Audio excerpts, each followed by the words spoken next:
In the previous videos, I was mentioning how I will make a series of 4 videos about my travel to Japan inspired by Taka from One Ok Rock. So here's the first one, Tokyo.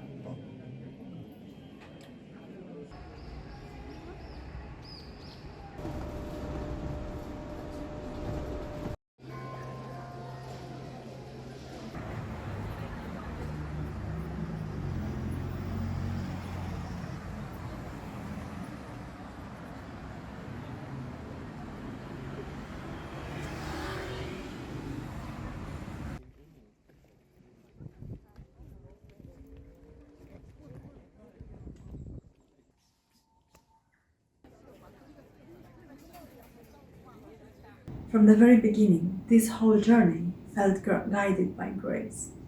My first long-haul flight, 15 hours, further than I had ever been.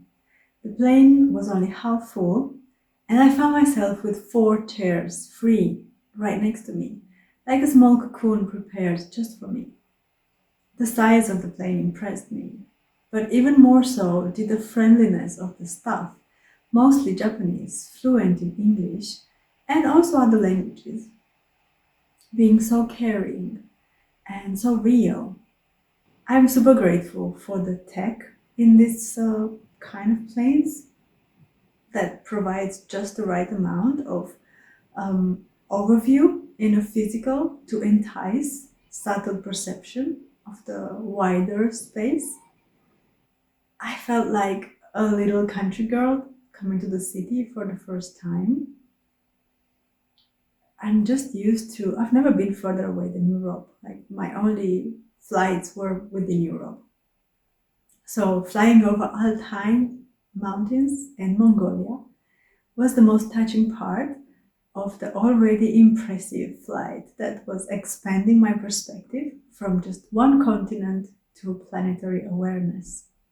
It touched me the most because one of my favorite books, written by Nicholas Roerich, recording his travels through the Altai Mountains, titled Altai Himalaya, a travel diary, was written in the saddle, like more literally than figuratively. So here I am, 100 years later, flying above the Altai Mountains, 11 kilometers up in the sky.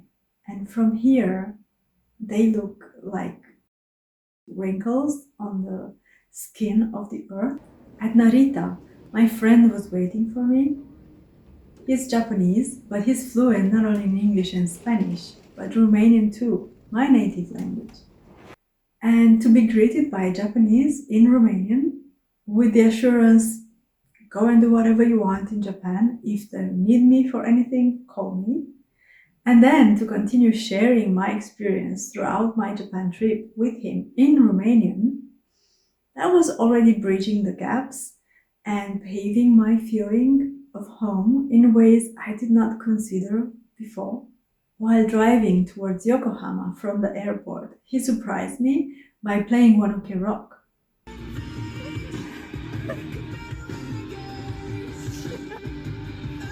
Wow, bella, amintir din Japonia.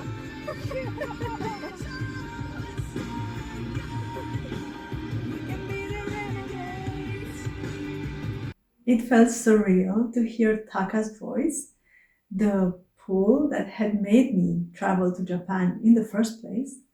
Within the first half hour after I landed on his homeland. That was the moment that I knew this trip would be more than just travel. It would be revelation.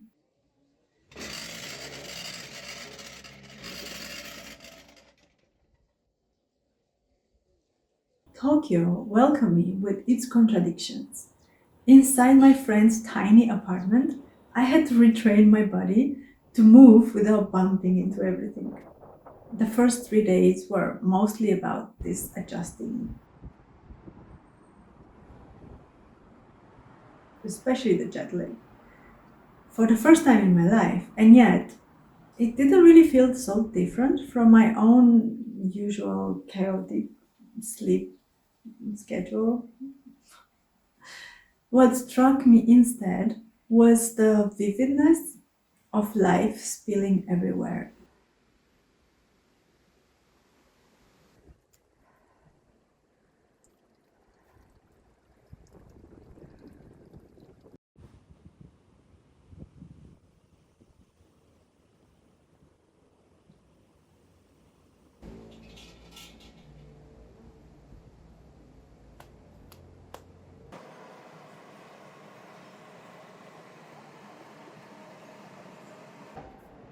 Standing in Shinjuku, dwarfed by skyscrapers so huge, I felt like an ant in their shadow.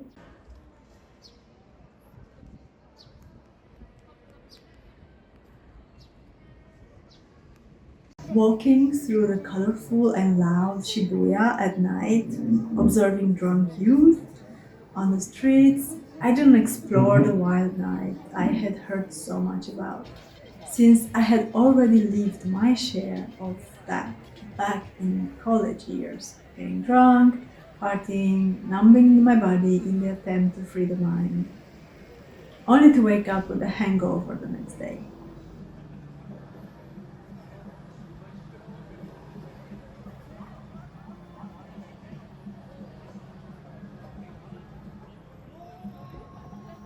Neon lights and new faces don't really change what it is.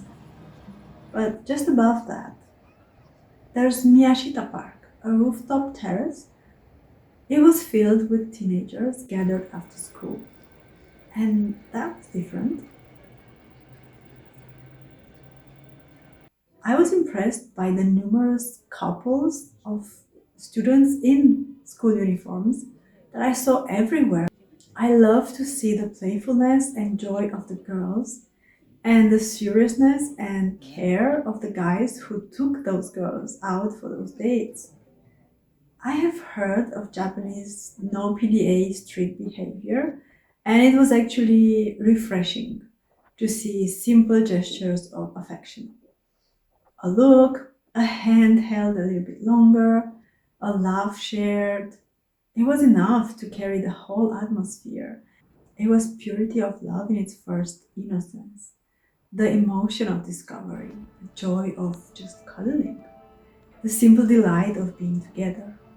I realized I rarely see this in Denmark and probably most of the West, where it seems that love already arrives dressed in doubt, weighed down by expectation, influenced by trends, with feelings muted before they even have a chance to be felt and explored. Here, it touched me more than I expected, like witnessing the very beginning of human connection itself.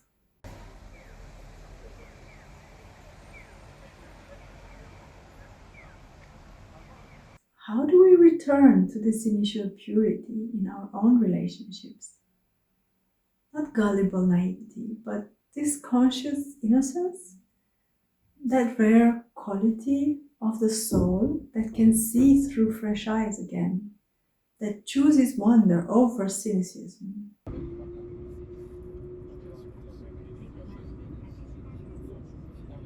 I continued exploring by myself the capital of this other planet like majesty of Japan. This city of 37 million people should feel overwhelming, but instead, the feeling of calmness and relaxation, like zero stress, predominates. Not that it's not there, but the way it is handled. Birds chirping in train stations, traffic lights singing, spot on guiding for the impaired. Just how is this not chaotic and entropic? How can such density feel so light?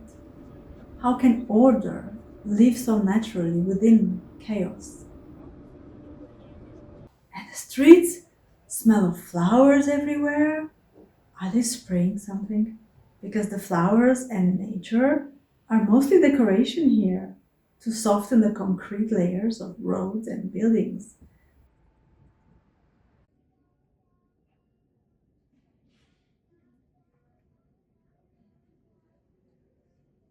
Except for the Imperial Palace, that's an oasis. a maintained green jungle in the middle of futuristic civilization.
And most of the cars looking cute and tiny like toys.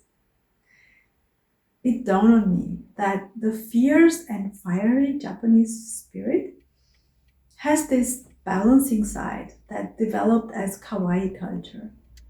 It kind of makes sense to me since their fire is rooted in the core of self identity as a nation, willpower, and determination. To balance that, cuteness is a natural solution.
Here, I finally understood what it means to actually use the third dimension.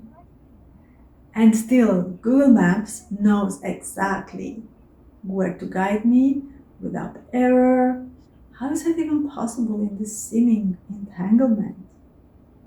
Like Tokyo Station, it took me exactly to the specific platform, and I think it's like, I don't know, many platforms and layers and there and there. It's like buses and trains and another trains, and it's like spot on. I and then also the signs that they have all over. I didn't even have to stop and ask, or I could just like walk, look for the signs, and I was there. Like no time wasted. It's like it's a it's some kind of magical. Yeah, okay. I know they're 10 times smarter than the rest of the world, but still, the precision. Team Lab Planets, the best vegan ramen. I just could not comprehend how it could be so good. Yes, food in Japan is famous for being delicious, but this redefined the meaning of the word.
To find this level of order in one of the largest, most crowded cities in the world, it gave me hope.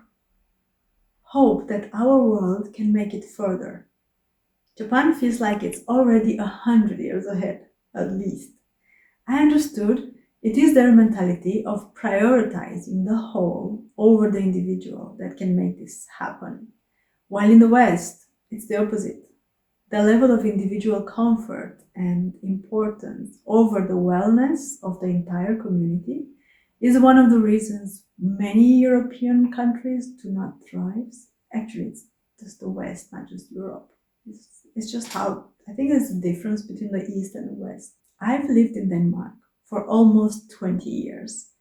The welfare system here is one of the best in Europe.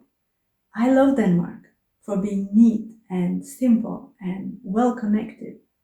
So things flow and everyone is content.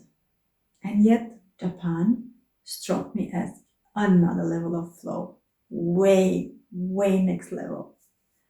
Everything here feels so considered, well ahead, properly prepared, so that by the time I, as a consumer, interact with it, it serves the purpose it was created for without wasting any of my time.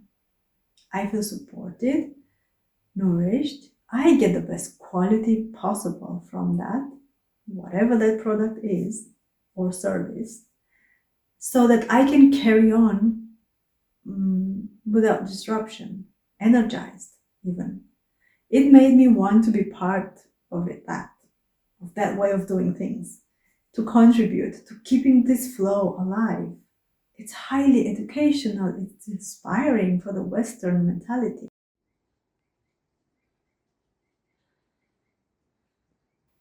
Tokyo was like the headquarters for me in this trip, a place I would come back to after each exploration. I experienced the first Hari massage in Kyoto. And then I came back to Tokyo and got 3 massages there, Hari massage and acupuncture, from a 70-year-old guy that looked like max 50.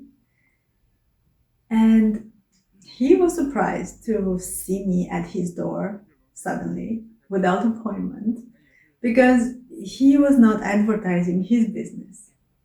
So he was only used to his regular clients, Japanese. But since Google Maps is as 100 years ahead as anything else in Japan, for me, it was easy to find my way around. And I was deliberately picking up the not advertised Hari massage places that Google recommended. These kind of places looked weird for the Western mentality, like there was no website, there was no information about the masseur, the price is nothing. It was just a name that included Hari massage in the name and the address, and there was nothing else. So perhaps if it wasn't Japan, I wouldn't have gone to these kind of places because from the map, it looks shady, but it's Japan. I trust it 100%. And that's how I found the most amazing masseurs throughout my trip, turning it into an unexpected healing retreat. And the communication was mainly Google Translate because, of course, I didn't speak English. I didn't speak Japanese. And I had serious issues. I had arrived in Japan less than half a year after I had had a fibroid embolization, and my body was in big need for recovering. But it was so easy to just write down everything. They would read it. Well, there were a few of them who were blind, and then they could not read, but they could sense anyhow, because this massage seems to be, that's why I like it actually. It's very highly focused on the sensitivity in the hands. So they are trained to sense energy, blockages, and how to remove it. So even if, I think it was like with 2 of them, I couldn't communicate at all. They did the same amazing job, and I felt regenerated after each of the massages. It did help me, the part of communication, because they could tell me, they could give me a diagnostic.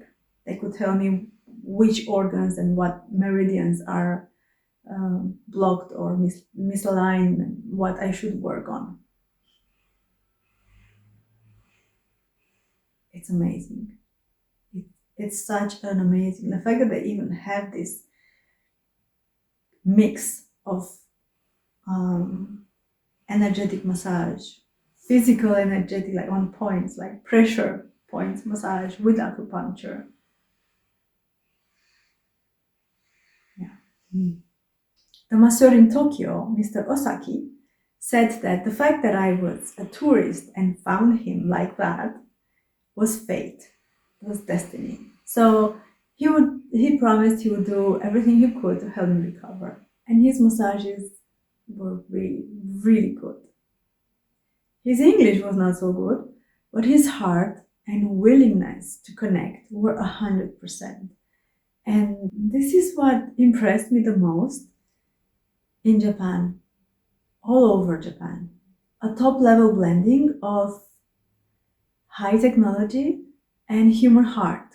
Like the technology was used exactly where needed and for the purpose it was created. At least that was my experience. It's like pointing towards humanity's next evolutionary step, not choosing between progress and technology and the soul, but discovering how our highest technologies can actually serve our deepest humanity.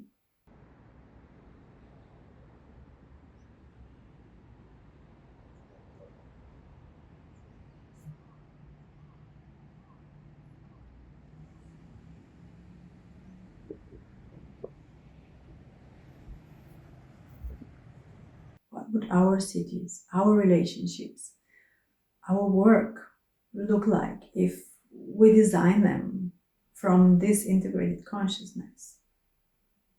I thought, this is how the whole world should be. For the first time, I felt at home. Like for the first time in my life.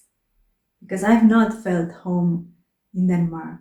And in Romania, I've not felt home. That's why I left. I figured out how to feel comfortable, but the feeling of being at home,